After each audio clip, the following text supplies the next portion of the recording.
started, just want to make sure everyone can access the presentation if they would like to follow along on their own computer. In the chat, I'm putting these links that you can see for the live stream, for the presentation, and for if you need captions. So you have those options if you need them. If you lose this at any time today, just put a message in the chat and I'll resend the links. And Jared, just to add, captions can also be found if you don't want to use the link. It can also be found if you click the closed caption icon at the bottom of your screen and then click show subtitles. You can find it there as well. And just bear with us. We're trying out a new captioning program. So we're still working on seeing how accurate it is. So, but overall, it's done a pretty good job so far. Yeah, thanks for helping us test it. Yeah, this is Ronald Marsh. Can everybody see me? We can hear you. Okay. Yeah, I'm wondering why my camera is not working, but that's okay. I can hear you. All right, Lisa, can you advance the slide for us? Thank you.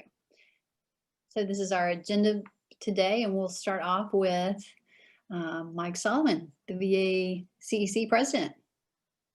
Hey, my name is Mike Solomon, the president of the Virginia Council for Exceptional Children. Once again, thank you everybody for coming today. Thank you for the Virginia Department of Education, Ms. Hollins and everybody for presenting on this panel today. It's been a fun experience, and I think there's gonna be a lot of really good information here today.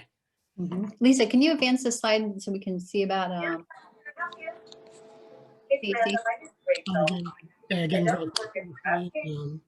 we're always looking for membership, things like that. A lot of great materials, information, and yeah, that's it. Thanks. Okay, well, my name is Mindy Gumpert, and I'm the president of the Virginia Council for Learning Disabilities.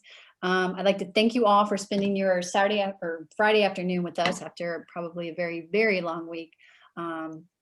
So we really appreciate your attendance today, and I'd like to welcome you all to our second webinar. We're very excited to collaborate with the Virginia Student Council or the Virginia Council for Exceptional Children on this series of webinars, because we just want to be a resource for educators in the state of Virginia. So we're out there trying to provide some information to you. And you know, what better way to do that than to bring in the experts, the folks from the Virginia Department of excuse me, Education will be presenting tonight, and they have some amazing resources to share with you. I've already seen the PowerPoint, and you're gonna love it. You're really in for a treat. So I'd like to go ahead and introduce Dr. Samantha Hollins. She's the Assistant Superintendent for the Department of Education and Student Services. I emailed Dr. Hollins with an idea for the webinar, and within a week she had amassed this dream team, sent me the PowerPoint, and you know, she's ready to rock and roll. So I would like to personally thank Dr. Hollins and her colleagues for volunteering their time on a Friday afternoon for you all, for the educators of Virginia. So thank you, thank you, thank you. And you all are in for a treat. Take it away. Great, thanks so much, Mindy. And I just want to echo the thoughts from our collaborators, both at VCLD and CEC, on how excited the Department of Education is to be with you this afternoon. Being a former special education teacher myself, I can only imagine the state of mind you're in this late on a Friday.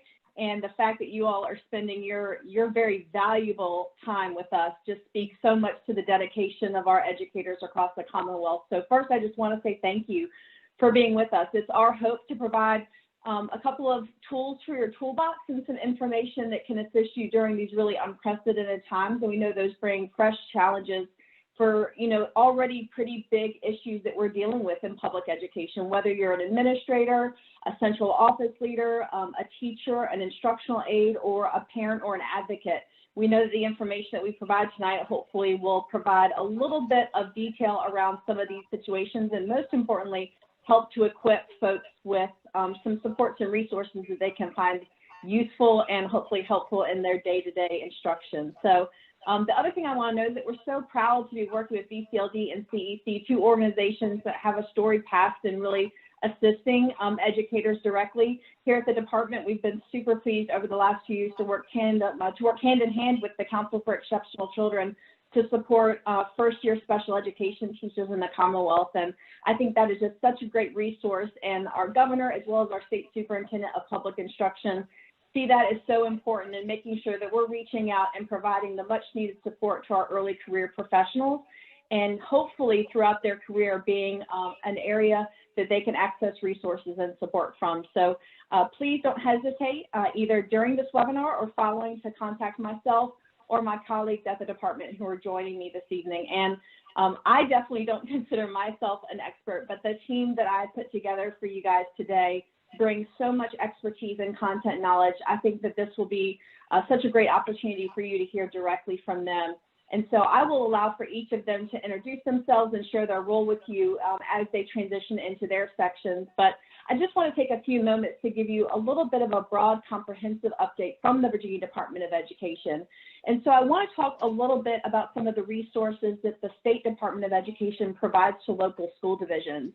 And, you know, we've been working very closely, obviously, with the Office of the Governor and the Virginia Health Department to provide some much needed resources during this time. And if we transition to the next slide, I think it's important to note, I see a lot of familiar names on our participant list, folks that are from various school divisions within the Commonwealth. I see some familiar names from our folks that service our training and technical assistance centers across the Commonwealth.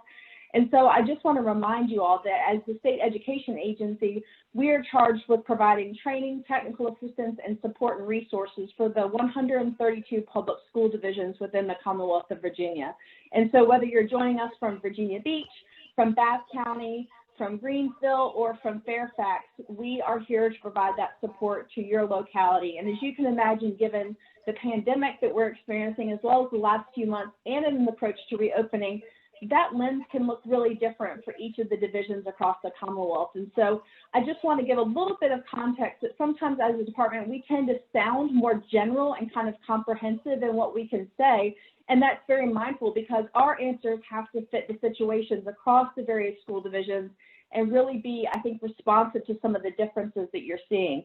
One resource that I've shared here is our COVID-19 in Virginia Public Schools link. And I know you guys are going to be provided a copy of this presentation after our time today. I think that's really useful because there are a couple of really great resources here, I think, that could be of use to you. If you click on this link, you'll see that it'll take you to our homepage. And one of the buttons that is there is called our State Snapshot. And it actually highlights what's happening in the state and what those different approaches look like. So it's right here at the bottom. It's that last bullet. The State Snapshot will show you a picture of Virginia. And what it does is it highlights the different instructional models that are being used. And so you can find your locality on the map and identify, obviously, what instructional model you're using. But it also can show you neighboring counties as well as regional. And you can see there are definitely some patterns throughout the state, with the majority of our school divisions really swinging towards virtual or remote learning, and then also with a smaller number at this point being in person. What I will tell you in having conversations with superintendents pretty much every week is that this is in a constant state of flux. And so this information will continue to be updated. You can see that at the top of the screen, but there is definitely a willingness to try as much as we can, as safely as we can, to transition to more in-person services for students, staff, and parents. And so if we go back to the main website, you'll see that there are lots of resources here that can provide updates and information. There's a great school reopening frequently asked questions document that really talks a lot about some of the resources that are available. I think something for us as special educators to be concerned about is obviously thinking about some of the mitigation strategies that we're using, things like social distancing, things like masks, things like personal protective equipment. Obviously, that can be a challenge for many of the students that we work with. When I was teaching, I was working with students with low incidence disabilities, particularly in the area of autism and intellectual disabilities. And so I can think of some of the students that I worked with that wearing a mask all day would be a huge challenge for them. And so we provided some guidance on how to utilize health mitigation strategies, but also how to use adaptations and alternatives to that when it might not be possible. Another piece of information that the state has provided in tandem with the governor's office is our reopening guidance, or our phased guidance for reopening. And this information really kind of gives you the department's perspective on what the response to the pandemic should look like. And the one thing that I will point out is that it is a huge area of priority for both the governor, who is a physician himself, the state superintendent of public instruction, who has been a teacher, an administrator, and a superintendent to make sure that we're doing what's the most safe for our staff, students, and families, and also thinking about some of our students in vulnerable populations. And of course, students with disabilities are among one of those key demographics that we know the school closures had a significant impact on. And so what you'll see reflected in this guidance is the state really pushing for the group of students in order to receive in-person services are really identified, at that first phase are special education students. And so thinking that, if we're going to think about bringing a group of students back, even if in a measured way and with the most mitigation strategies we can, they really want school divisions to consider their more vulnerable populations. And students with disabilities is a huge area of priority for that. And you'll see that reflected in the guidance from the governor's office. If we go back to the presentation, I just want to, before I transition to the next slide, I am well aware, and I remember, being in a professional development seminar, just feeling like there was a never-ending wave of information that was crashing on me at all times. We try to be really cognizant of that and are aware that teachers primarily are getting so much information at such a fast pace that it really can be very challenging to kind of pick out the pieces and nuggets that mean the most to you and can be the most valuable. And one thing that I want to share with you is that all of the staff on this call, as well as others within Dr. Abrams' supervision, are contributing to a Gov Delivery newsletter. And there is a link at the bottom of this slide to sign up for it. And what it is a short burst that comes out every week with about 2 or 3 areas that really focus on special education instruction. So everything from a virtual webinar on virtual co-teaching, to support for speech language therapists who are working virtually, to, hey, how can I apply for a grant for assistive technology for a group of students that I'm working with? So one thing I want to encourage you to do before you sign off today is just access this link and sign up for our Gov Delivery. We really pride ourselves on making sure we're getting a really bite-sized chunk of good information out directly to teachers, and so that they have the ability to link up with some great professional development, opportunities for resources, and support from the state education agency. A couple of other areas that I want to point your attention to, and this is really a great thing, a resource for our special education administrators, our folks who serve as coordinators or instructional support to keep in mind, is that we have developed an array of guidance documents that help to support folks in the field. So if we transition to the next slide, I've provided some hyperlinks for just really our top 3 areas of guidance that we've seen been really helpful to the field. The first is that we have also developed a FAQ around special education specifically. So for those of you out there who are writing IEPs and having conversations about what does safe look like in a virtual setting, and how do I write an IEP for a hybrid schedule? What do I do if I'm seeking to provide teletherapy to students? What do I have to do when it comes to HIPAA and transparency of information that's shared in the virtual setting? This FAQ is a really great reference point to just direct you to your question or your area that you have some concerns about, and really kind of just walk you through some of the answers to consider and some information to take back. I also encourage you, if you're getting questions from folks, whether it be community members, parents, advocates, our state special education advisory committee, we've had a lot of opportunity to converse with those folks. And so those questions that we get in, we've been able to kind of cycle back into this document. And if any of us need help, it's in not recreating the wheel and making sure that we're getting good information out there to the field. So this FAQ is really special ed specific and can be useful in walking through some of those difficult topics. We also created an array of resources to talk about social emotional development and learning and support. We're well aware that the school closures have had big impacts for the kids that we work with, not just academically.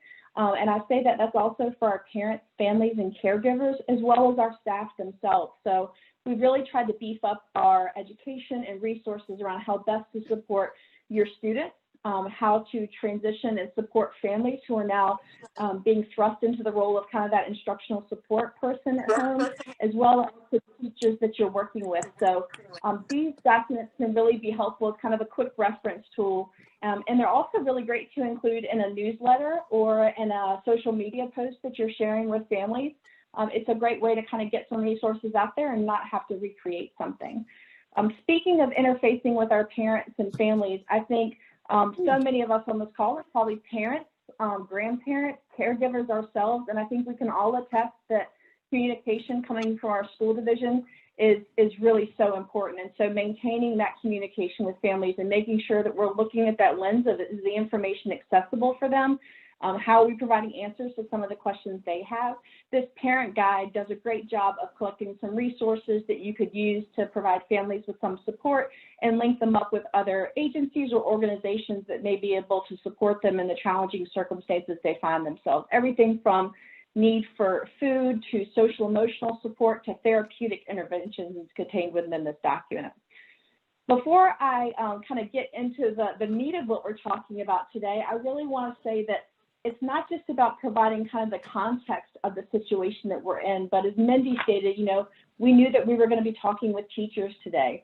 And so we want to make sure that the bulk of our time is spent equipping you guys with support and information around how to kind of tackle the new challenges we find ourselves in. I think if we have heard anything from our teachers out in the field, and I'm looking at my staff now too, you know, it's about kind of tackling this new environment of virtual learning.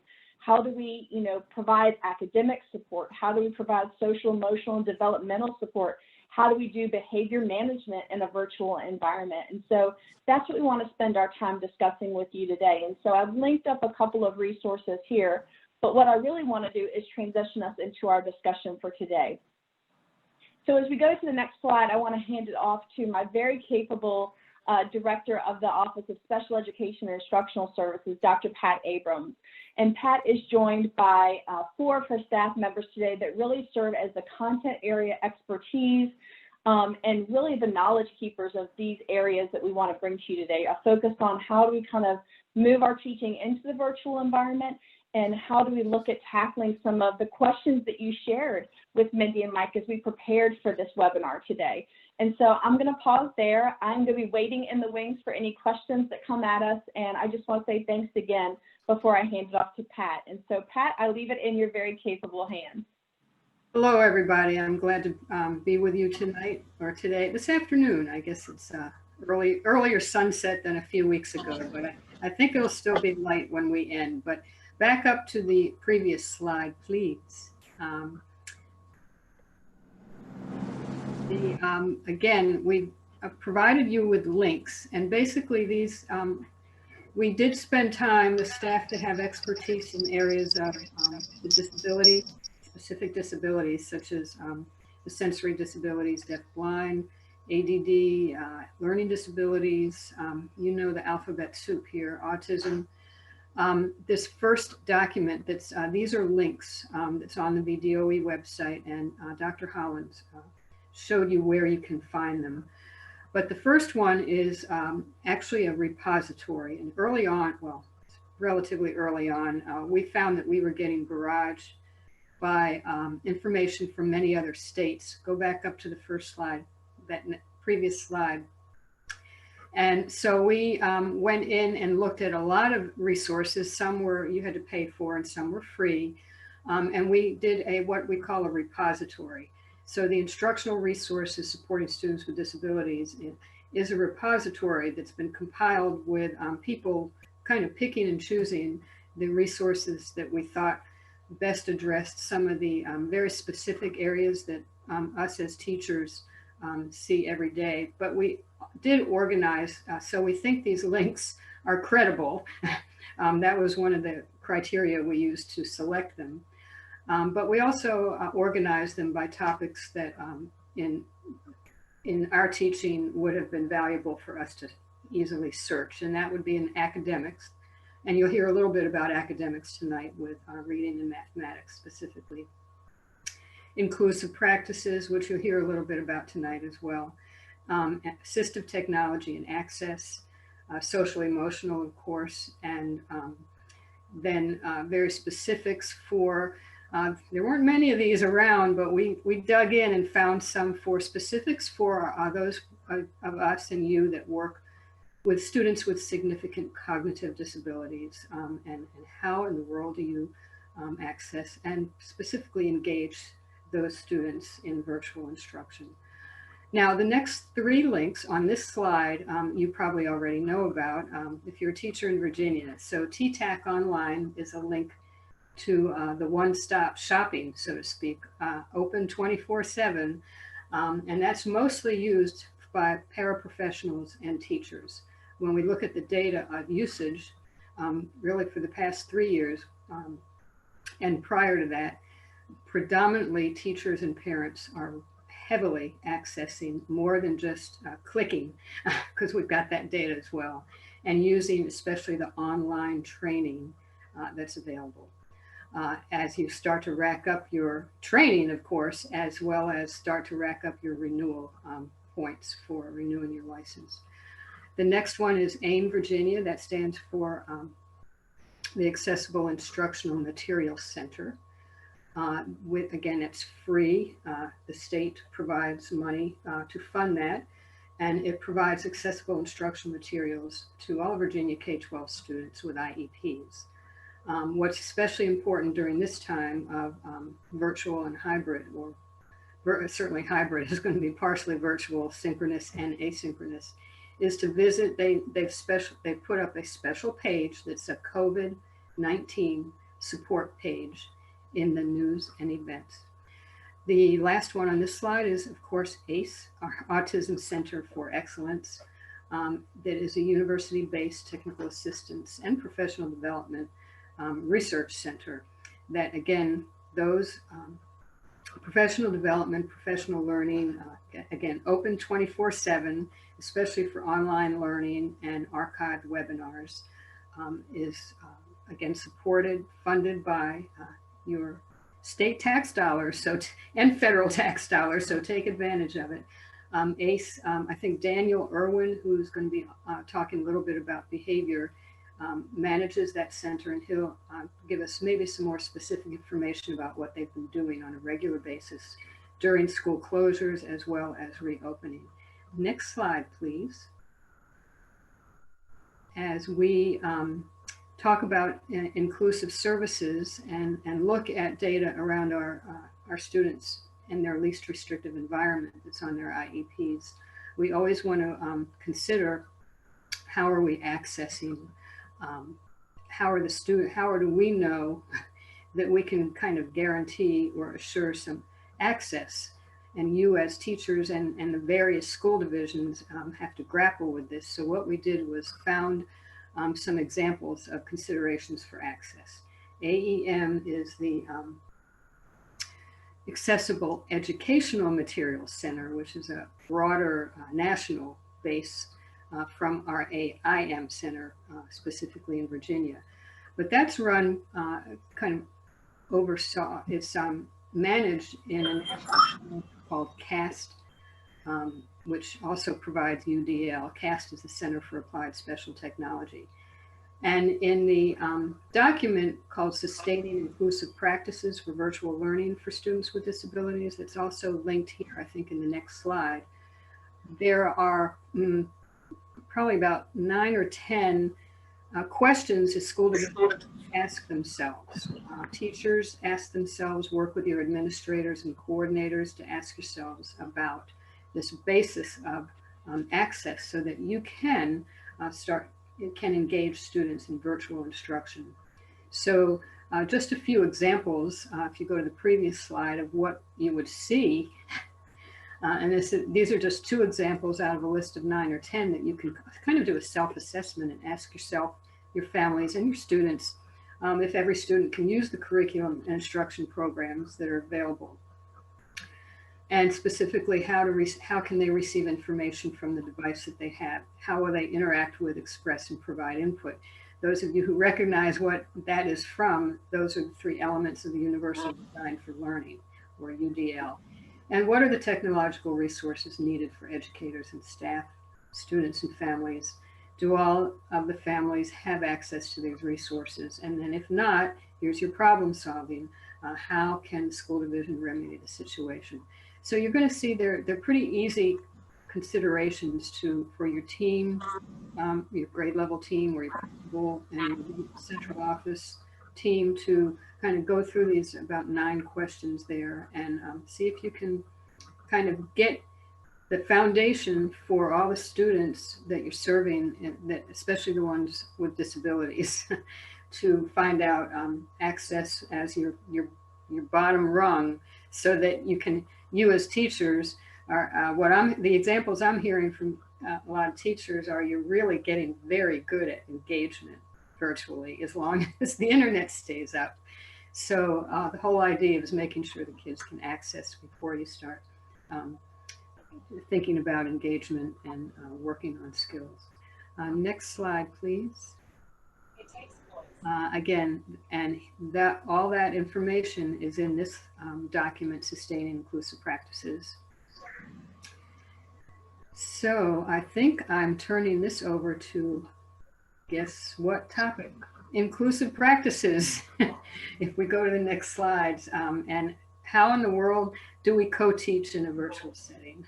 So I want to introduce Dr. Teresa Lee, who has taken the lead to pull together a lot of resources and professional development over the past probably 5 years in this area. Dr. Lee. Good afternoon. It is a pleasure to be with you guys this evening. One of the things that we wanted to talk about was co-teaching in the virtual setting. As you guys know, co-teaching is a special ed service. You can go to the next slide. This is going to be a quickie.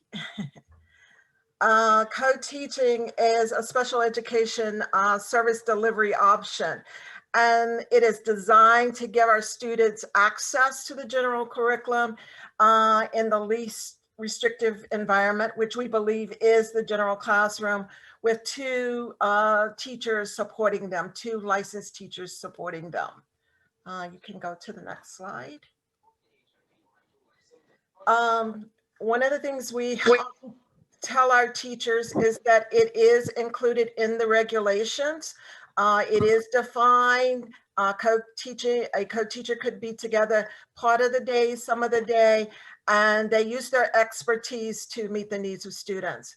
One of the things we also remind teachers that you can collaborate without being in a co-taught classroom, but you can't co-teach without collaboration. Next slide. One of the currently our data story, about 68% of our students are spending 80% or more of their day in the general classroom. However, when we look at our achievement scores, only about 50% of our students are meeting the standards for reading and math. So again, least restrictive environments, but we need to up our game as it relates to the instructional component. Next slide. In order to be effective co-teachers, and especially in the virtual classroom, one of the things that we have to do is make sure that we're using the 3 components of co-teaching. And the first one is co-planning. That co-planning has to be intentional. It has to be set up so that you are definitely addressing the needs of the students. And it should be either, if there's not a common plan in time, there should be a time that our teachers are working together. The next thing is the co-instructing. The co-instructing piece means that both teachers need to be actively engaged in the instructional practice. We're on camera, so I don't suggest that we use one teach, one assist real often, because we don't know who's watching us on camera. So we are definitely encouraging teachers as they're looking at the instructional approaches to remember that both teachers should be actively engaged in the instructional process. The final component of co-teaching is co-assessing. We should be doing ongoing formative and summative assessments with our students, and especially students with disabilities. We need to be progress monitoring them on a regular basis. So when we're doing it in a virtual setting, that process should continue.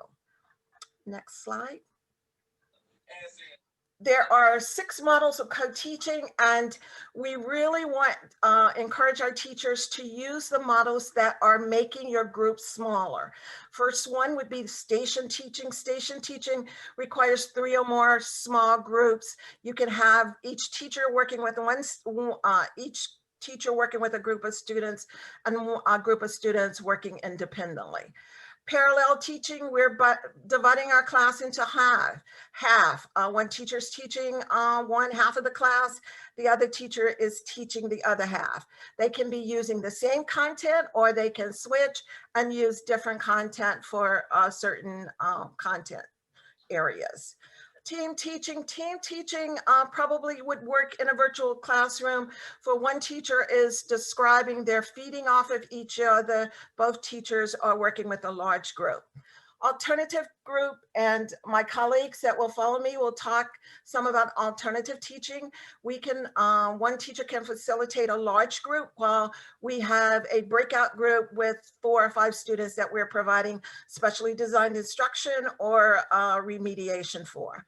One teach, one assist. We see this often as we move around the state. We strongly encourage teachers not to use this for more than 5 or 10 minutes. And then one teach, one observe. This can be used in terms of data collection, in terms of that progress monitoring.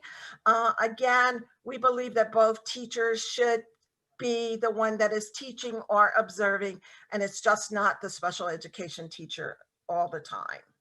So the next slide. So the high leverage, high use co-teaching models, we believe that you can use them face-to-face in the building, but we believe that it can be done with breakout groups such as parallel teaching, alternative teaching, and station teaching. I know we're using a variety of technology across the state, but if they have the ability to do groupings, we strongly encourage those.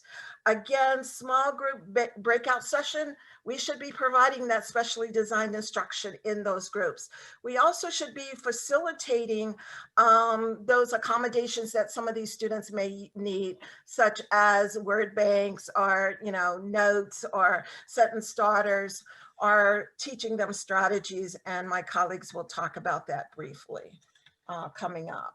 The next thing, the next slide, we talk about students should have, if they're in the co-taught class, and that is their identified disability, they should have goals, and some of them should be standard-based goals.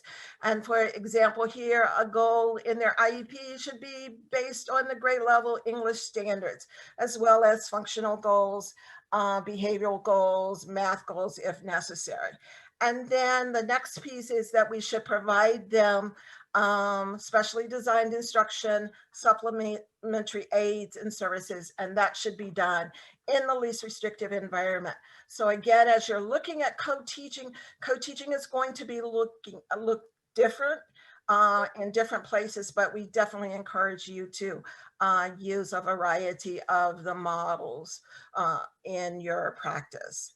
The next slide, I'm going to turn it over to my colleague, Ms. Kim Boston-Brown. She's going to talk a little bit about specially designed instruction, and specifically specially designed instruction for the language arts area. Kim. Thanks, Teresa. Good evening, everybody. My name is Kim Boston-Brown, and I'm the dyslexia and specialized reading specialist at the VDOE. I am happy to be here with you this evening. I am sorry that my video isn't working. It's giving me a black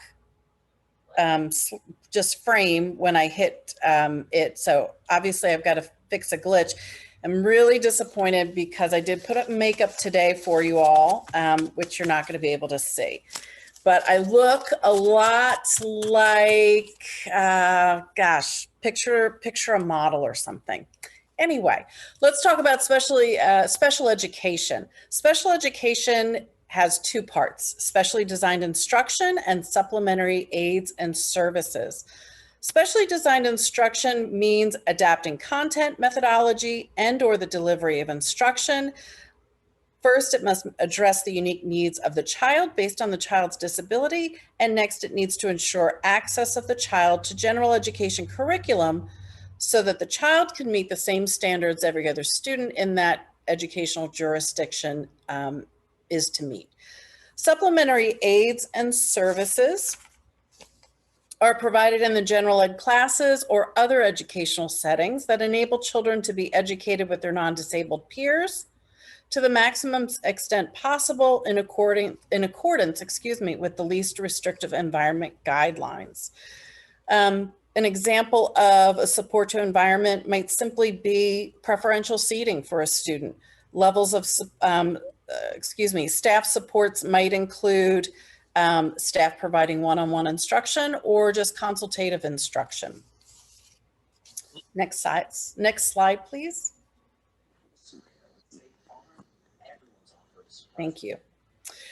Both accommodations and modifications come under the umbrella of supplementary aids and services. It's important that teachers know the difference between the two. An accommodation is a change to the timing, scheduling, setting, response, or presentation regarding instruction and assessment.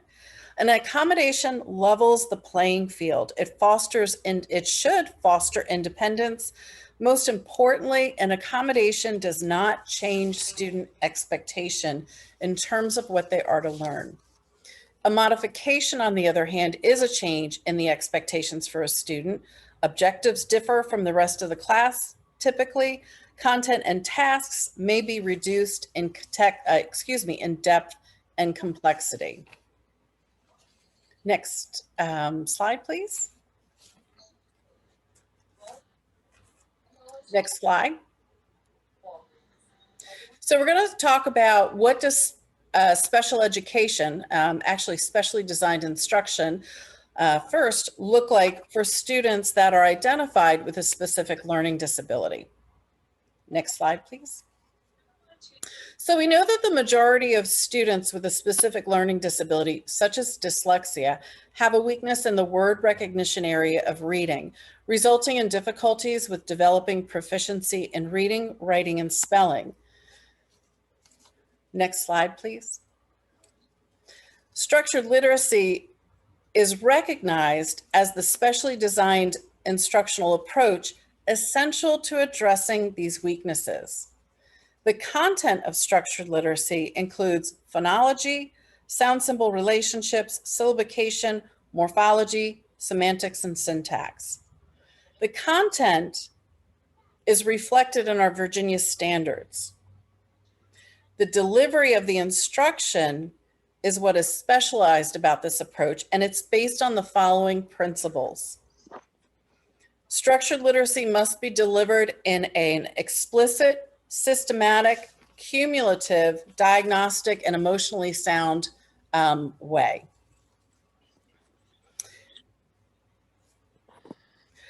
There are several programs or approaches that are based on structured literacy, all of which share several lesson plan components. Next slide, please. And these programs and approaches have these components in common. This slide includes some of those components. You'll notice if you put lesson plans of, for example, a Wilson program or Aspire or an IMSC or OG approach, many of the components are going to be very similar, and they're not only similar in their existence, but similar in the order in which they come in. There should be a phonological awareness component. There's going to be a visual drill, an auditory drill. There's going to be a time for teaching of a phonics lesson, or excuse me, a specific phonics skill. There's going to be time to practice reading words in isolation and then in context. There's going to be a spelling component where we're practicing that phonics skill with words in isolation and sentences. And then there's always going to be reading of connected text. I'm highlighting the University of Florida Literacy Institute kind of as my spotlight resource today. It contains videos of using one-to-one small group instruction, in particular for K and first grade level, that I want to bring your attention to. Next slide, please. So the University of Florida Literacy Institute has several videos, and the first one I would recommend going in order. The first one is an introduction to teaching reading online, and yes, that's more comprehensive than our topic of structured literacy, but it gives some great examples of teaching primarily at first and second, or K first and second, which I'll talk about in a minute. It includes a tour of Teaching Reading Online Resource Hub. I'm going to come back to that one in just a minute. It includes tech tools for online virtual teaching. And then it has Spotlight, separates out primary and intermediate grades. Going back to the online resource hub, that's where you're going to find that spotlight on primary grades and intermediate grades. And this is where the University of Florida really hones in on structured literacy. Their teaching of reading in core and tier is a structured literacy approach. So the videos that you watch, K2, are going to reflect that instruction. The resources that you find there are going to reflect that instruction, and you're going to see teachers using that instruction. So I think it's a great launching off point if you need some comprehensive picture and just kind of that launching of reading instruction, specifically structured literacy. If you need a scope and sequence, they also provide that. In addition to, I would encourage you to go outside the hub and look at some of the other huge amounts of resources that the University of Florida offers. But this particular link that I've provided in this PowerPoint will take you specifically to these resources here. Next, So let's spend a couple minutes talking about accommodations for students with a specific learning disability. Oftentimes, those accommodations that you'll see on an IEP would include extended time, use of graphic organizers, alternate note-taking strategies, alternate forms of read aloud options, speech to print assistive technology, and segmenting or chunking of information. Many of you that are familiar or work with students with specific disabilities, you're familiar with several of these accommodations. Next slide, please. So in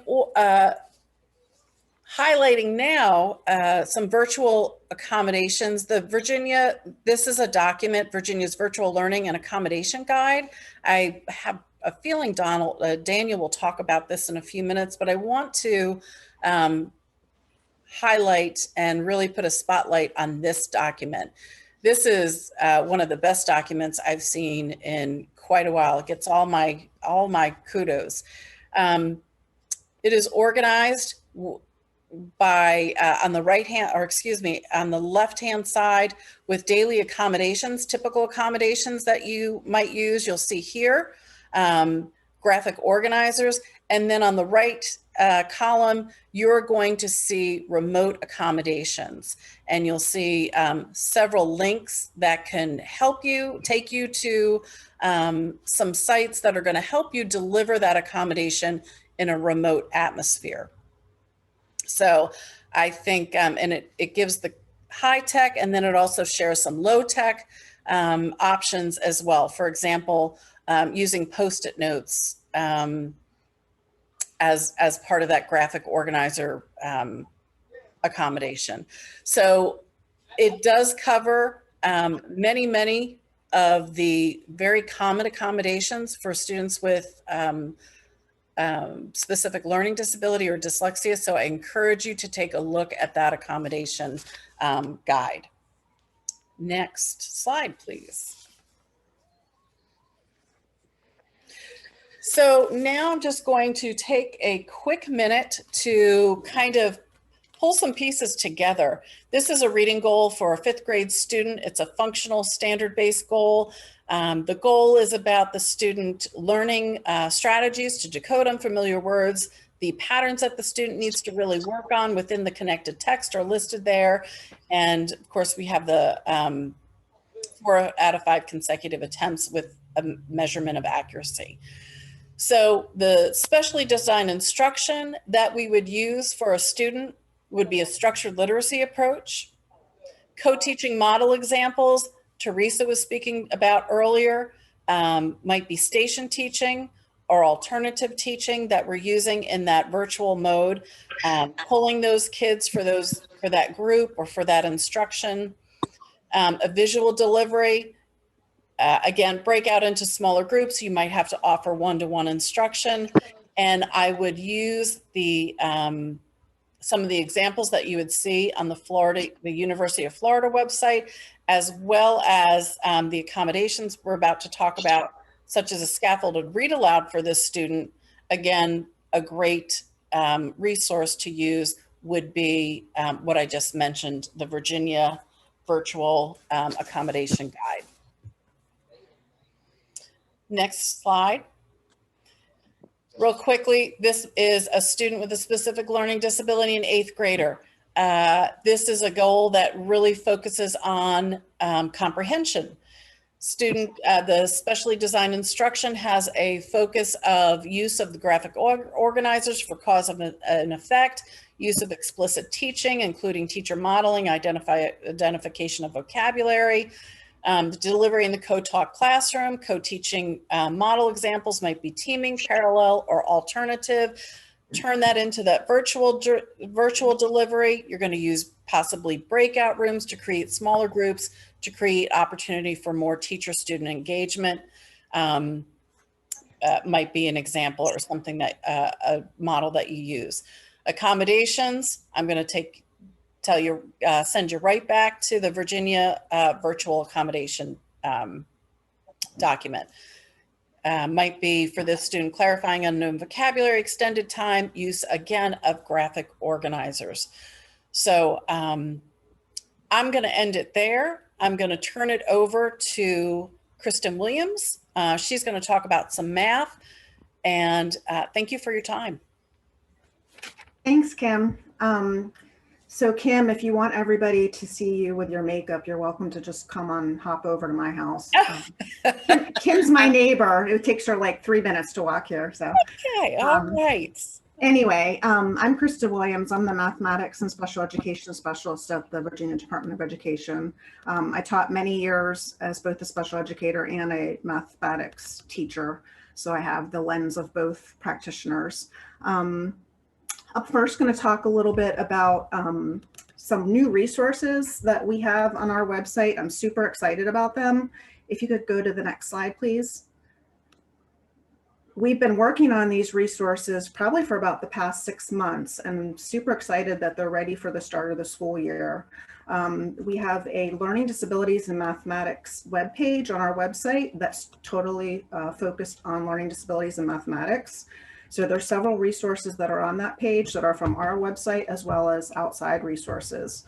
However, what I'm super excited about are these two documents. We have a frequently asked questions document that highlights the characteristics of mathematics disabilities, as well as information about accommodations, assistive technology, modifications, and so forth.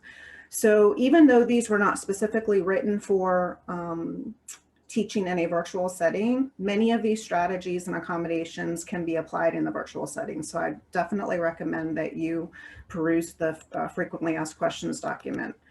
And then a companion guide that we have to this is the resource guide, which highlights evidence-based specially designed instruction in mathematics.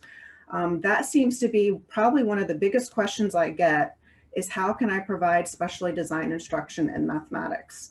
So this guide is a pretty lengthy document that highlights 5 specific evidence-based strategies that you can use in mathematics that really hone in on what students with disabilities in mathematics really need. And again, this was not written for a virtual setting, but many of these, in fact, all of these strategies can be applied in the virtual setting. So again, I would love for you to take a look at this if you teach mathematics, or even if you don't necessarily teach mathematics, but you're a case manager and you want to share the resources with the teachers that teach your case manager students. Okay, could you go to the next slide, please? So just thinking about a lot of the things I'm going to talk to you about in the next 5 minutes, I have to go pretty fast, can be found, many of the strategies I talk about can be found in those 2 documents. And again, they can be applied in the virtual setting. So just real quick, this is just in general, this is another question I get a lot is, well, when do you provide specially designed instruction when you're in a co-taught mathematics class? Well, sometimes you need to teach prerequisite skills. You know, some of your students may not have those prerequisite skills that are necessary to learn the content that you're teaching now. That's the time that you might use to specially design instruction. You're going to use specially designed, if your students have any IEP goals in mathematics, you're going to use specially designed instruction to teach those IEP goals. And then you're also going to have to use it if they require a different delivery of instruction. There's a reason they have disability in mathematics, and a lot of times they need a different delivery than the regular ed teachers doing in the general classroom. So those are kind of the three top situations when you really do need to make sure you're providing specially designed instruction.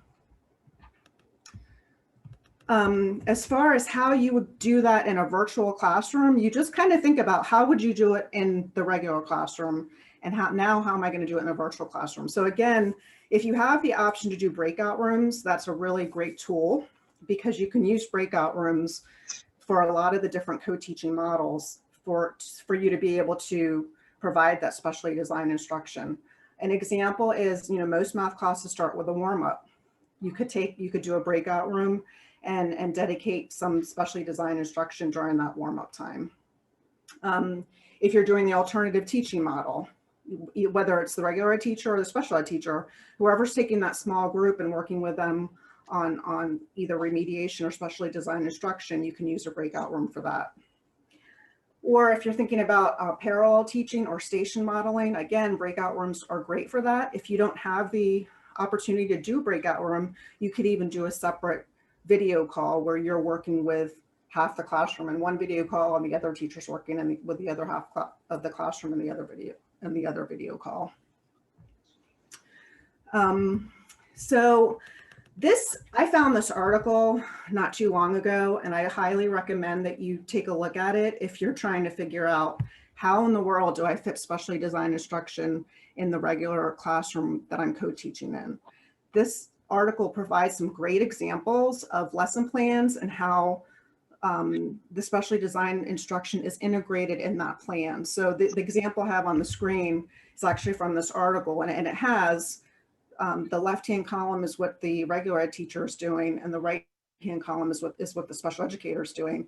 But you'll notice they're both flip-flopping on who's doing the large group instruction, who's doing the specially designed instruction, which Dr. Lee kind of spoke to about, you know, the special ed teacher doesn't always have to take the small groups, doesn't always have to be the one who's assisting.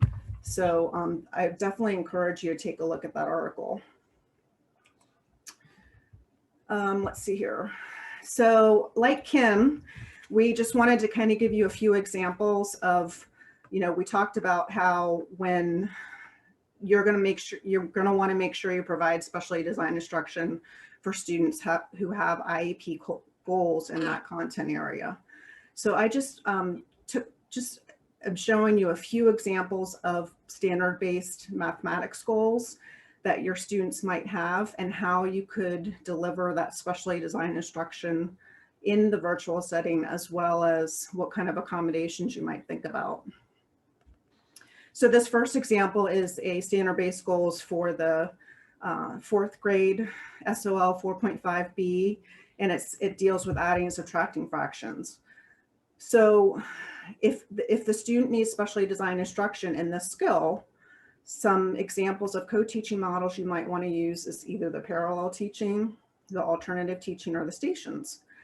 And you might decide that the student could really benefit from being taught the additive schema-based instruction, which, if you don't know what that is, again, I highly encourage you to look back at that resource guide I was sharing with you that details what schema-based instruction is. It's an awesome way to teach how to solve word problems, and it's based on the structure of the problem.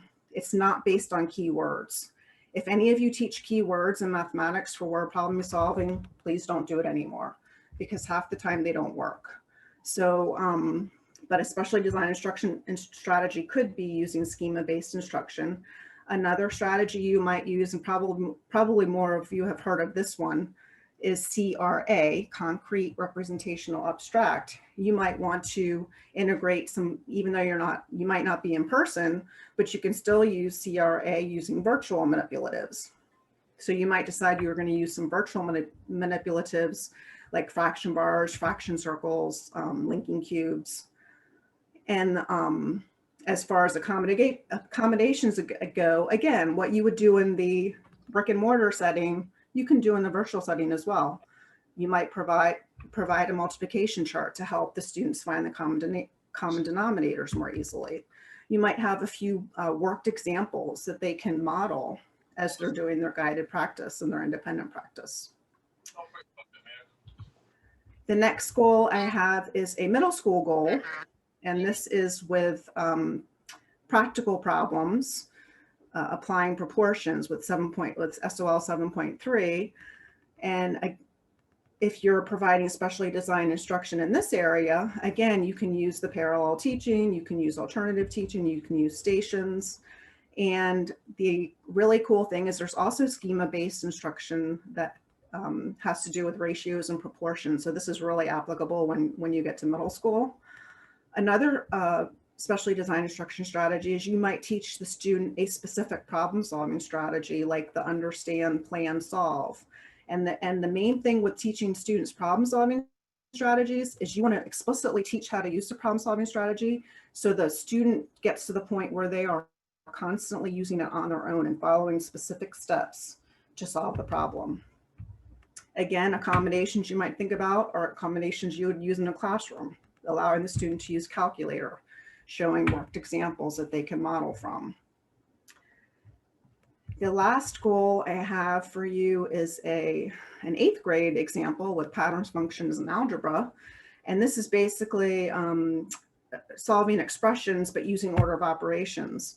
So some specially designed instruction you might use is the concrete, representational, abstract. And if you're in a virtual setting, using the virtual algebra tiles rather than the physical ones. Teaching a mnemonic. I wonder how many people on this call know what GEMDOS means.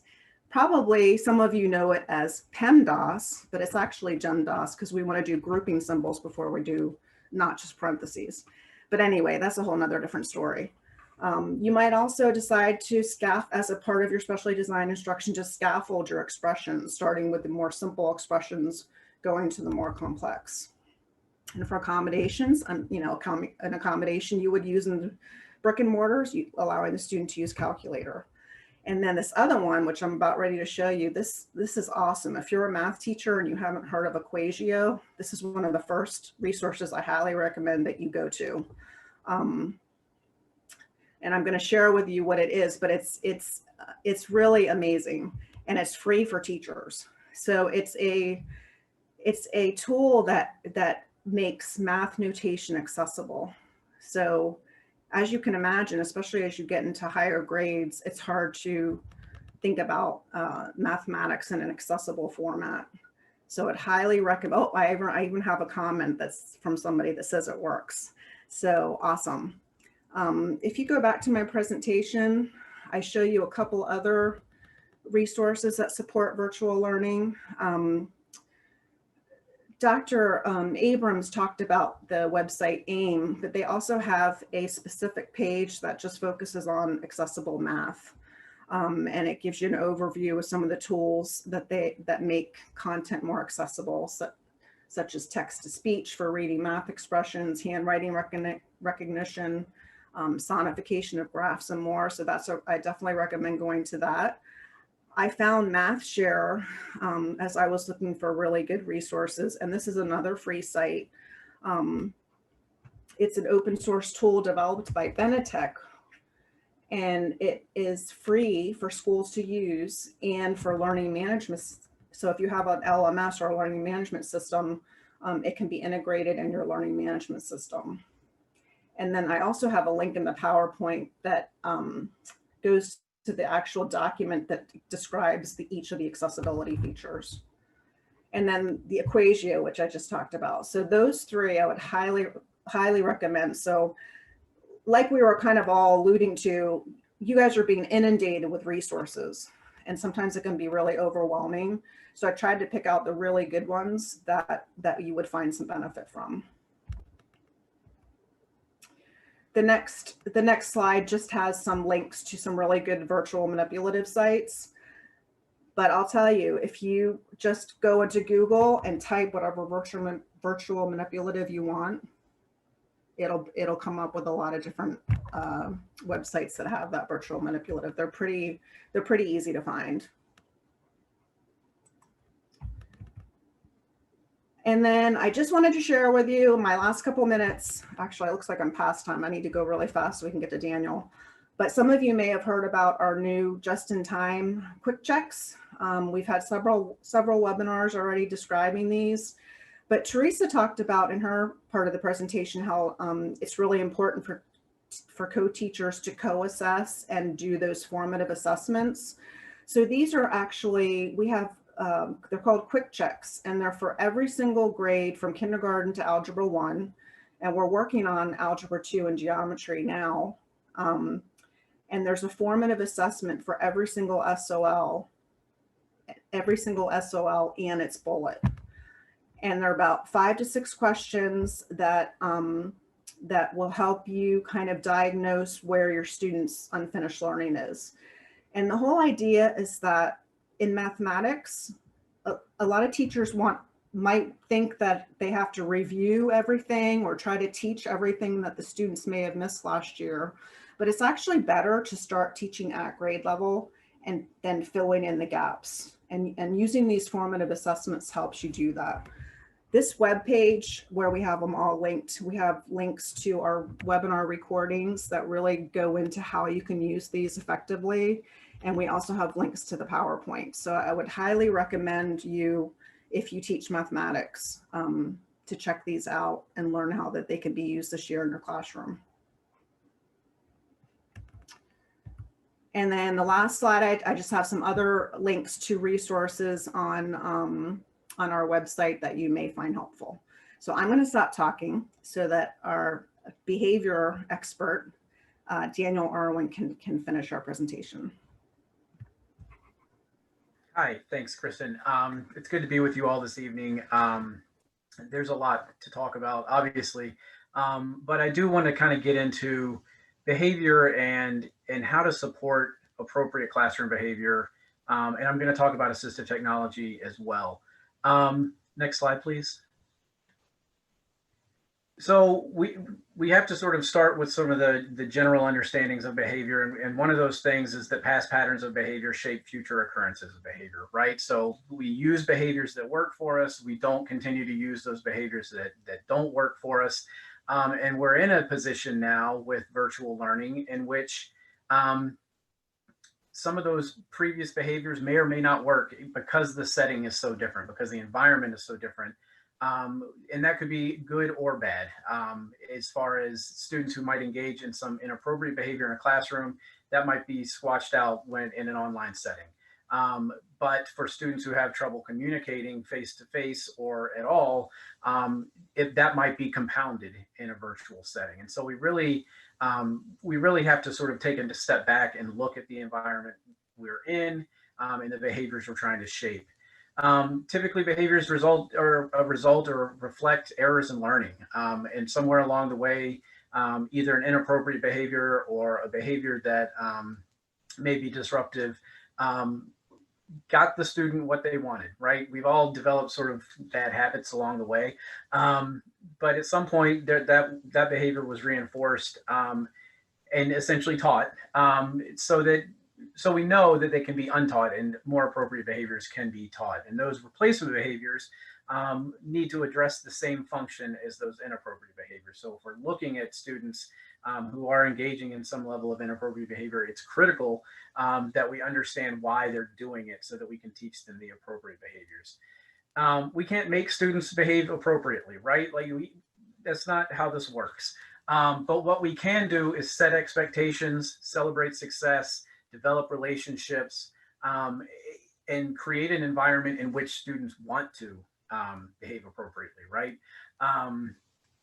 So we're really looking to increase the probability that they're going to behave and do the things they ought to do, to engage in learning, to engage socially, and to be independent learners. Next slide. Thank you. So when we think about kind of this online learning environment, I've I've been privy to my son's class this week, and his teacher came in with this right up front, and it was pretty impressive. But setting those class-wide expectations. Kids have been in school for who knows how long and have had kind of similar routines, similar expectations, and all of a sudden they're sitting by themselves in front of a computer, looking at other people and thinking all those people are looking at them, and so we've got to really establish what those expectations for online learning are. And one of the things she did kind of the first day was this quick draw, everybody mute. And so she was seeing how quickly every student could mute and made a game of it. He's in 3rd grade. That might not be the most appropriate thing for 11th graders, but it was fun. And she was able to quickly assess those students who were able to do it and those who might have needed some additional instruction to do that. And so part of that is developing and teaching those routines. And so as experienced teachers or as new teachers, you start the school year thinking, okay, this is how my day is going to run. They're going to come in, they're going to put their backpack away, and you sort of get this routine down. And it's physical, and it's great for young learners to go through that kind of this physical routine. And that's not there anymore, at least the way we're kind of used to it. And so as a teacher, we've got to be able to task analyze that and kind of comprehend and put together what we want kind of the beginning of class to look like and what our expectations for students are. But we've also, like I said, we've got to be able to communicate that to students. One of the things we always look for, especially considered with students with autism, and really for any student, especially given that we're in such a unique learning environment, is the use of visual supports. So things like checklists, first then boards, visual schedules that really show the outline of the day and give students a clear way to kind of understand what the expectations are and sort of the sequence of events. So with that schedule, it's really about having it, sticking to it, staying true to it as much as you can, and reminding students that, yeah, we're going to take a break in a few minutes and we just plow through some of this work we've got to do. When it comes to kind of teaching some of these new etiquette rules and how we're going to do class, one of the things that I've always found very helpful is sort of labeling the behaviors and then being able to categorize underneath that what those are. So if we're attentive or we're listening or we're being friendly, there are certain behaviors that sort of fit under those labels that the teacher or you can call out and really say and use those words over and over and over again so that students are learning really clear examples of what these kind of nebulous phrases are. And it gives you the opportunity to kind of categorize these really specific behaviors. Reinforcement, we're going to talk a little bit more about that. Finding those opportunities, it's always that catch them being good, right? And so now we're looking for different behaviors that we're considering reinforcing. And so again, being specific and being really specific about what it is you're seeing that you want to see more of. Use that language, use that vocabulary, label the behavior the way you want it labeled in your classroom, and really just be specific, immediate, and at this point in the year, really frequent with it. Really making sure that students are getting a lot of exposure to that positive reinforcement and the labeling of those appropriate behaviors they're engaged in. And then the idea of non-contingent breaks. This is one of the things I think, at least for me, been working from home, and a lot of times the day feels longer because I'm not moving, I'm not in different rooms, I'm not in different meetings with different people. I'm looking at the computer, and one meeting goes until 2 o'clock and the next meeting starts at 2 o'clock. And so those non-contingent breaks being built into the day can really have an impact on someone's ability to be able to sustain readiness to learn. Next slide, please.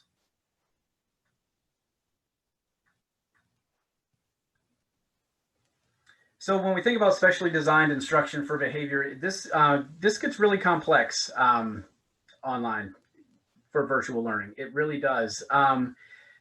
Environmental supports and some of those strategies I talked about earlier are going to work for most students. Most students are ready to learn. They've got the skills they need. They're able to generalize and adapt their skills into new environments. And some students are not able to do that. And so when we start to consider the need for specially designed instruction, we're really looking for those pervasive challenging behaviors that are impacting the learning of the student or learning of others. So as teachers, we all have kind of a bag of tricks that work, typically in a classroom, right? Because that's where we're used to teaching. And when that's not working, or we haven't developed that bag of tricks yet, because this is new to everybody, we really need to sort of dive in a little deeper and figure out, why the student's engaging the behavior. So another thing to kind of keep an eye on as you see students who you might see them start to escalate or start to engage in new types of behaviors as the year goes on. That's another reason to start thinking about what kind of special design instruction may be required to help teach those new replacement behaviors. Next slide, please. So the first thing we've got to do, and this is true wherever we are, is identify the potential functions of behavior. I'm going to talk about those in a minute, but we all engage in behaviors for a reason. And what you might see if you've got students that you're teaching again this year that you taught last year, you might see that there's some of the same behaviors that are happening, whether it's getting out of their seat, calling out, using inappropriate language, and escalating from there.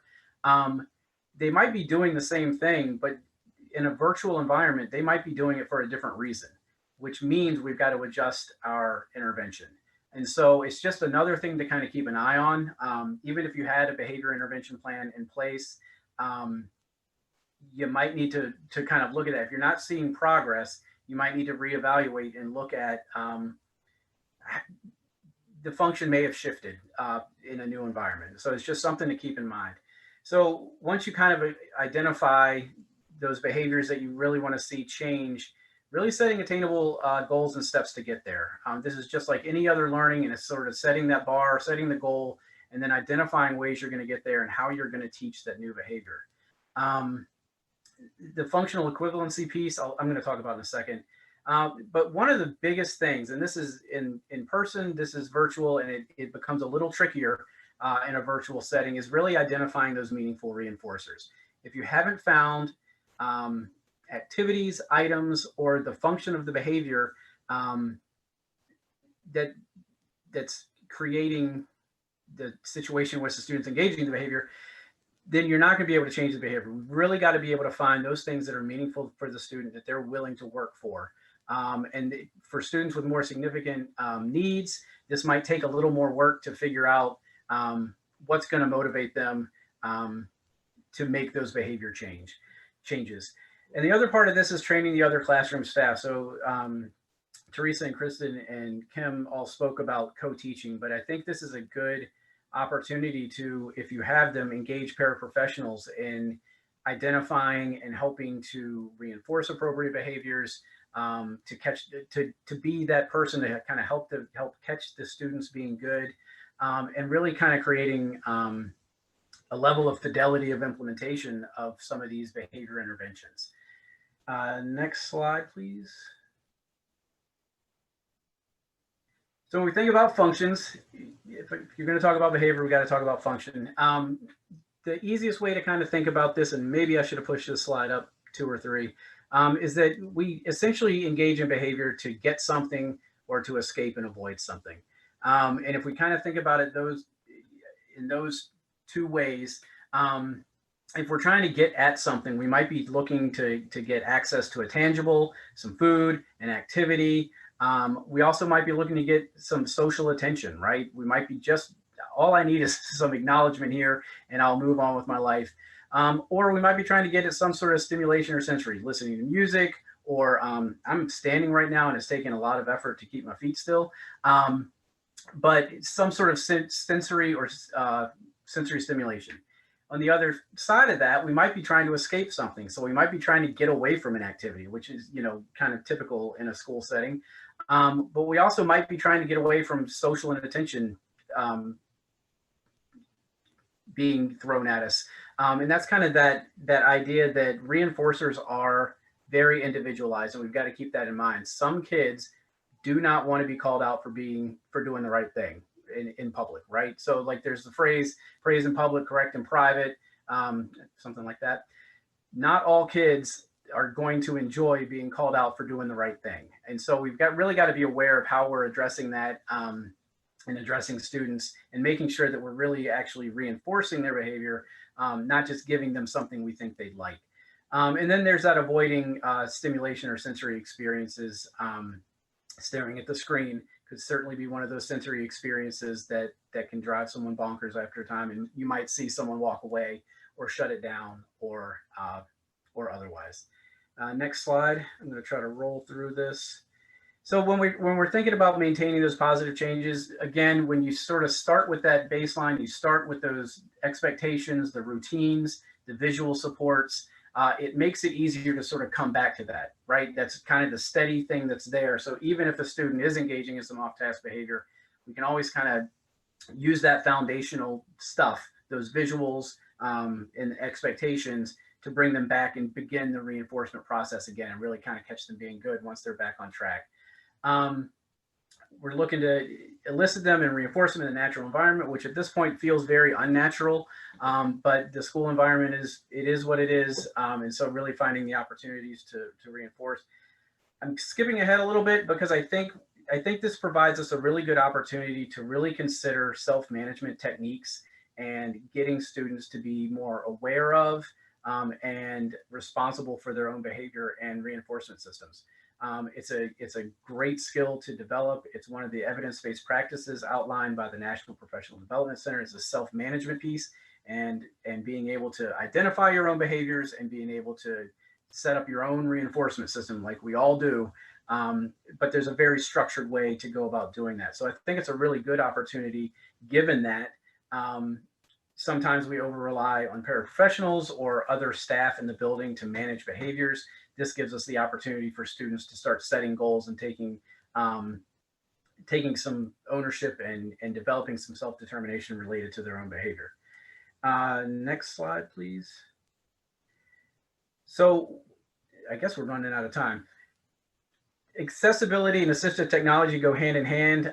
One of the things that we're trying to push out is this idea of when teachers create materials for classes that are going to be online, making sure that those materials are accessible. They meet accessibility guidelines. And so on the VDOE page, we've got checklists and guidance. So when they're creating Word documents and PowerPoint slides, they're from the beginning, and this is an opportunity for professional development, creating them so that they're going to work with assistive technology. So if students with low vision, students that use screen readers, those materials will work for them. Next slide, please.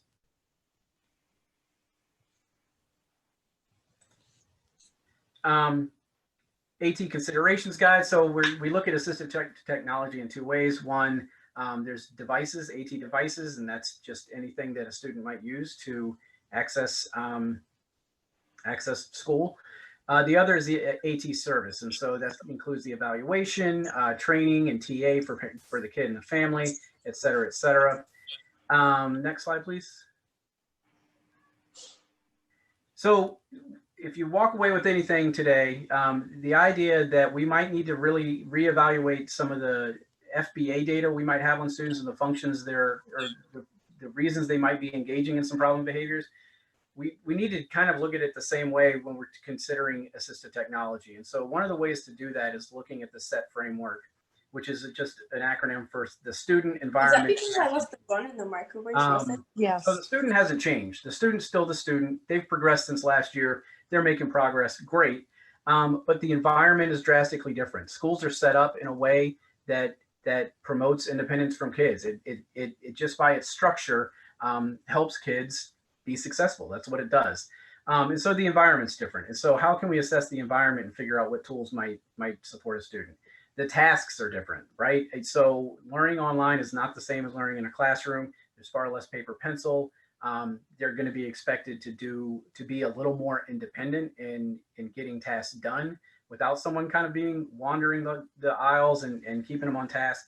And then what tools are currently used or have been successful in the past, and what might be required to get them moving forward. So just thinking about it from that framework and knowing that many of their tasks and environment have changed can provide some guidance and information to the team in determining what assistive technology might be appropriate. Next slide, please. So here's a list of resources. Behavior-wise, ODU's got a ton of PBIS modules that are great, short videos that you can learn from. Spotsylvania's put together an FBA workbook that really includes forms and processes for doing a really great FBA. VCU ACE does a Lunch and Learn series that they're going to do at least through the middle of December. It's every Thursday, but the link's there and you can register there. They've also got those archived. One of the things that came out of COVID was this building learning into natural home routines and activities plan. And this is a tool that parents and teachers can use together to really identify where parents are struggling with some of the routines and how to build in, one, instruction and how to complete those routines independently, but two, also how to build in communication and how to build in academics into those routines. So it's not another thing. It's just it's a great tool for helping build that communication between teachers and parents. And then 15 questions to help teachers help parents. You can look at that in your free time, but it's another way to kind of boost the communication between school and home. And next slide, please. Our AT network has been doing a ton of work this summer to support and try to get some information out there. We've got quick tips for families. We've got accessibility videos on the AT network site. Those are super short, but start kind of getting into some of the accessibility features of Google Classroom, Word, Zoom, et cetera, et cetera. The AT considerations guide is still out there. Transfer of AT, if stuff needs to go home, there's some guidance there. If you haven't accessed your regional AT network members, there's a link there that will point you in the right direction for who you need to contact in your region if you need some AT help. And then there's a link for the accessible instructional materials. And I think that's it for me. They always put me at the end and I ended up like saying 1,000 words a minute.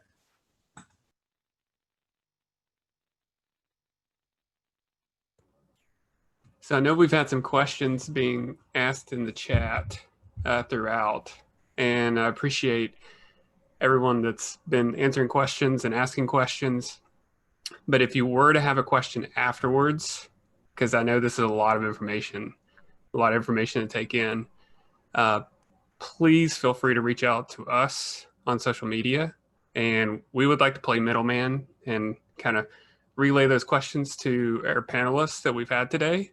So you can follow us on Facebook, on Twitter. You can use the hashtag VCEC, VCLD to tag on to the end of your question. And that will notify us that you've asked that question, and then we can relay it. So we would like to continue this conversation as you all go to look at these resources, because we know that you can't click every link within this hour and a half. But we really appreciate everyone being here today. And we appreciate the panelists being here as well with all this wonderful information. And we'd also like to talk to you all about what's next.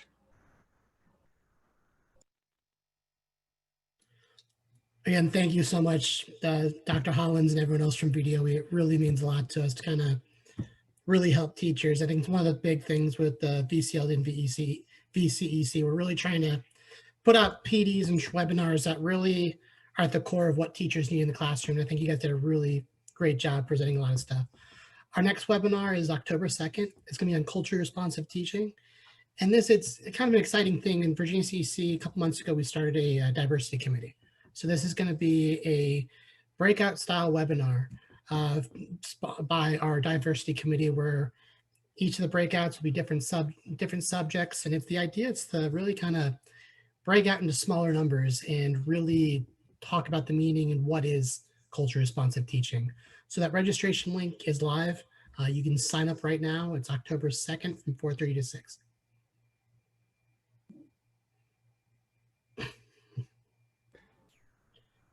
So thank you all for giving us your time on a Friday afternoon. This was amazing. I'm so excited. I just want to stand up and do a happy dance and sing. And I'm just so excited. I have all these notes on my notepad. I can't wait to share it with my student teachers. So thank you, all of our panelists, from the bottom of our heart. You really nailed it. And you can see in the chat, everybody's saying, this is great. Thank you for the resources. So So everybody will be sharing these resources. And you know, one thing that I think that you did exceptionally well is there are 1,000 resources on VDOE, but you were able to pick, you know, the ones that were most important to you or the most effective or the most efficient. So you pared it down for our teachers. And in this presentation, you know, you gave them just a beautiful toolbox to use. So thank you, thank you, thank you. And you will, if you click for those of you who need professional development points, if you click, you can request a certificate of completion. And that's it. Lisa, do you have anything to say? Sorry, I just put her on the spot. No, I'm sorry. Thank you. It was so excellent. I am so excited about some of these resources that I didn't know about. So I am so excited, and I'm excited to share some of those in my classes and with my students. And I just want to say finally, thank you to Old Dominion University for providing us the technology that we use today, the Zoom, and some of the background knowledge that we needed, and to the Student Council for Exceptional Children also, who have helped us. And we hope to see everybody at our next webinar. Yep, awesome. Thank you, everyone. Have a wonderful weekend. Thank you so much. Be safe. All right, thank you. Have a great night.